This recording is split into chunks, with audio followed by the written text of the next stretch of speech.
If quantum computing breaks Bitcoin, it means that encryption is broken, the entire internet is broken, and basically telecommunications as we know it are completely broken. So we have bigger problems, we have bigger fish to fry if that actually happens. Welcome to the Bitcoin Basics podcast with your hosts, Faris and Gordon from CoinCompass.com, enabling you to safely buy and securely store your Bitcoins. All resources are in the show notes and description, including our disclaimer. Visit BitcoinBasicsPodcast.com to subscribe and discover other free content. If you enjoyed this podcast, please subscribe, like, and share so we can find others like yourself. Hello, everyone. Thank you for joining us for another Bitcoin Basics podcast. I'm Faris, and I'm here with Gordon today. How are you, Gordon? I'm good, thanks. I'm waiting for the beach to open. And I am still in New Zealand in my cabin in the woods, and we're going to do a proof of recording. So today is the 20th of April. UTC time is 0330.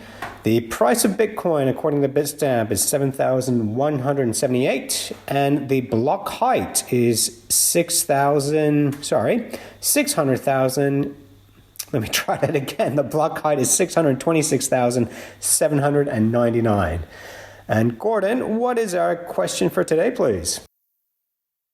And then my last question is, with the advent of quantum computing, do you foresee problems caused by the ability to mine coins at an accelerated speed, which is much faster than what the coins were previously set up for? Thank you very much. So this question, I'm actually going to throw to Gordon. Gordon is the tech-heavy side of CoinCompass, and this is obviously a technical, computer-related question. Just to give you my brief summary of what I think the question relates to, and Gordon can either correct me here or go deeper into the woods. Essentially, quantum computers are very, very fast computers. It's the next generation of computers. They don't exist yet, but they're on the verge of creating them. And my understanding is that the Bitcoin blockchain, so mining for Bitcoins, is working off of the generation of computers that we have today. When quantum computers come along, they're going to be so much faster that the code-breaking algorithm, the hash that you need to figure out for Bitcoin mining, well, these quantum computers are going to figure it out so fast, because at the moment it takes about 10 minutes on average.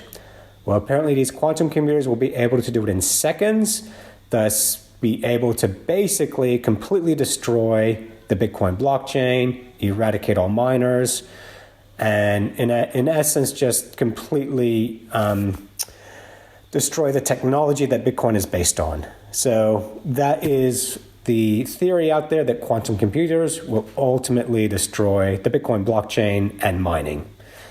Gordon, I will throw it to you to crucify me for that one if you need to.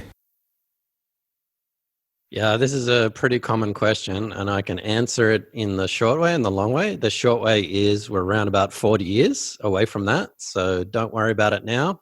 Come and go to coincompass.com/ask in about the year 2045, and we'll answer that question.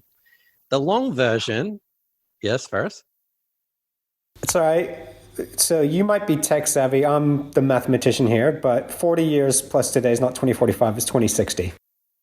Well, I was conservatively. A lot of quantum mechanics thinks about 20 years, so 20 to 40 years. So 20 plus that is 2040 or 2045. That's a conservative estimate. I was just happy to get a correction in before you corrected me for probably a lot. So this is a question we get quite a lot. Quantum computers are going to break everything. They're going to break the world. And that's simply not true. I guess the argument that I see is similar to we're going to have a solar flare. There's going to be a massive EMP spike. It's going to take out all the satellites. It's going to take out all the world's electronics. Therefore, Bitcoin is not going to work anymore. Well, if that's the case, there are many other things that won't work anymore, and civilization is basically doomed at that point. So I think we're talking along similar lines. If quantum computing breaks Bitcoin, it means that encryption is broken, the entire internet is broken, and basically telecommunications as we know it are completely broken. So we have bigger problems, we have bigger fish to fry if that actually happens. More specifically, and again, neither Faris or myself are quantum mechanics. We're not experts. We're not quantum physicists. So this may be pretty short. But I certainly know about Bitcoin. But looking at most of the experts, firstly, most of the experts say conservatively, this could be a problem in about 20 years. A lot of them actually say 40 years. But I mean, technology moves exponentially. So who knows? But they're saying that basically at the moment, quantum computing is in a phase of, say, the 1940s, maybe 1950s. So you've got these computers that are as big as a room. They take a lot of power. They've got vacuum tubes. There's no operating system. They're one giant calculator. So that's where we are with quantum computers at the moment. They can do one thing. They can add two big numbers together. And that's pretty much all they can do at the moment. So we're a long way off. However, that being said, there are two possibilities, certainly when it comes to Bitcoin, in terms of the quantum computing threat. And as Faris mentioned, and as the question mentioned, could quantum computers mine and compete and basically outplay any other miner, which would mean instead of a block being solved in 10 minutes, a quantum computer could solve it in a couple of seconds? Yes, that could definitely happen. Again, we may be 20 years plus away from that. But actually, that is not the biggest threat because we could simply change the algorithm so that Rubik's Cube that is being solved every 10 minutes, we could simply change that to be something that's quantum resistant. So this whole debate started about 9 months ago when Google claimed, some sort of quantum superiority and saying, we've got the fastest quantum computer, And a lot of altcoins, shitcoins, alternative to Bitcoin, said, we've got this new blockchain that is quantum resistant. So we're using algorithms that are quantum resistant, unlike Bitcoin. So we're prepared for the future. We've got the safest and secure blockchain. So that was a massive PR marketing hype that went around that. And pretty much all the quantum physicists say that you can't actually prove that something's quantum resistant by using existing computers to prove that they can't be hacked. So it's kind of impossible to prove that in the first point. The second point, of course, is that far off. And realistically, the Bitcoin developers could change that Rubik's Cube to a Sudoku puzzle, to a crossword, to some other algorithm, which would basically mean that those quantum computers using something, Bitcoin using something that's quantum resistant could basically negate that. So I'm not worried about Bitcoin mining, and no one is worried about Bitcoin mining being taken over by quantum computers.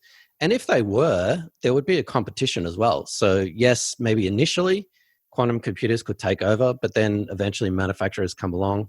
And so then you have quantum computers competing amongst each other. So I don't see that as a threat at all.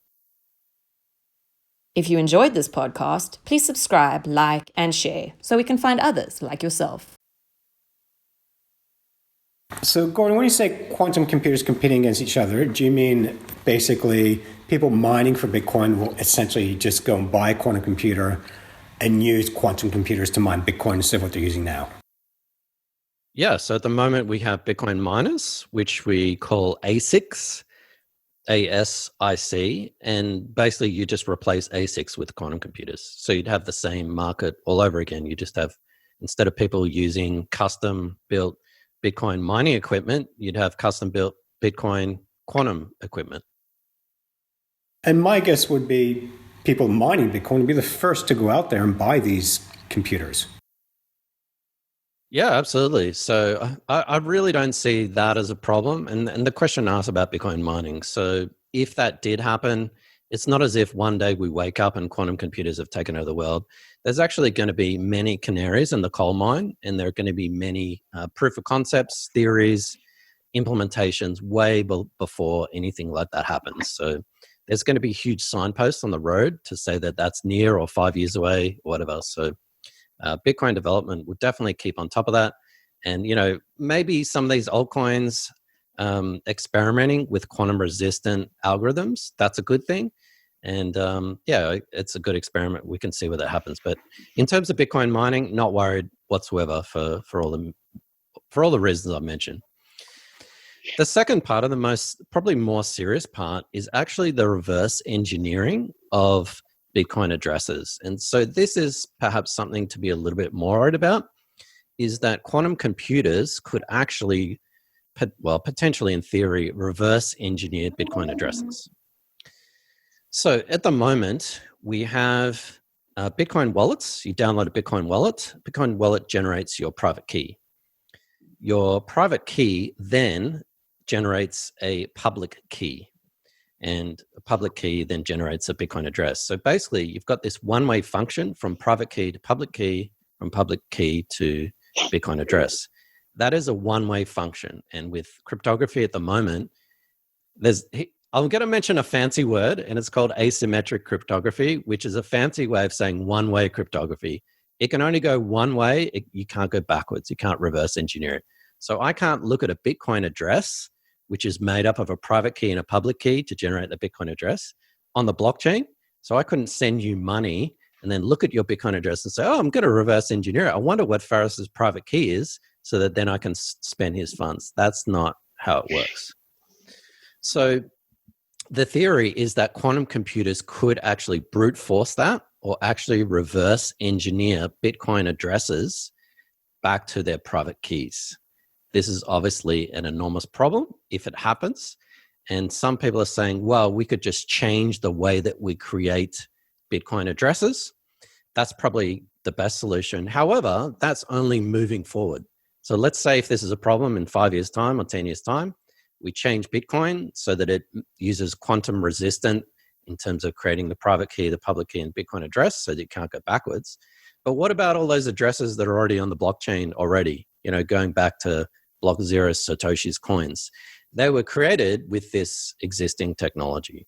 So that is the main argument for quantum computing, not that you could get quantum computing miners to basically take over the network and do a 51% attack, but you could actually reverse engineer existing Bitcoin addresses, including going right back to Satoshi's, and actually find out what the private keys are for those addresses. Okay. And that's something that you're saying is a probable scenario, but what are the possibilities of that scenario? High, low? Well, again, I'm not a quantum physicist, so I have to go by what the experts are saying. And the experts are saying that, look, at the moment, we've got this giant calculator. We're in the 1950s, and it can do one thing. It can add two big numbers, or it can do something like that. We're really so far away from any proof of concept, let alone theory. So, I mean, most of them are saying conservatively 20 years. Someone's saying 20, 30, 40 years. But if you listen to a couple of podcasts about the threat to Bitcoin and quantum computing, they all kind of agree that it would take at least 10, 15 years to design a quantum computer. And remember, when we're talking about a single-use computer, we're not talking about a Mac, Windows, or Linux computer that you can play solitaire on, but you can also do spreadsheeting. We're talking about something designed for a single task. So whether that's some sort of AI or finding some proteins or doing some sort of scientific research, it's designed for a single task. It's not a general purpose computer. It's not something you can say, oh yeah, I'm going to write this simple program on my Windows 10 computer to do this or to create a new game.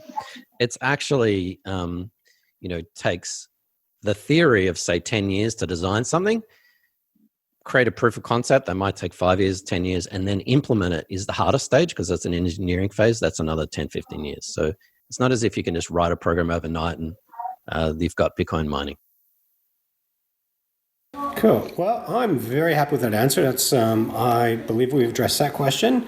And just a reminder, if you are not happy with the question provided, and thank you again for posing it, please go to coincompass.com/ask and say, hey, not happy with that answer, tell me more, or pose a completely different question. And I forgot to, what day are we in now, Gordon? We're in our 30 years of Bitcoin. How many days do we have left? This is day 22. 22. I forgot to say that at the beginning. We will be back very shortly with another episode, another question. And thank you again for listening, everyone. Thanks for watching or listening. please visit coincompass.com/free to register to our socials and discover other free content. Subscribing, liking, and following helps this content remain ad-free. Until next time.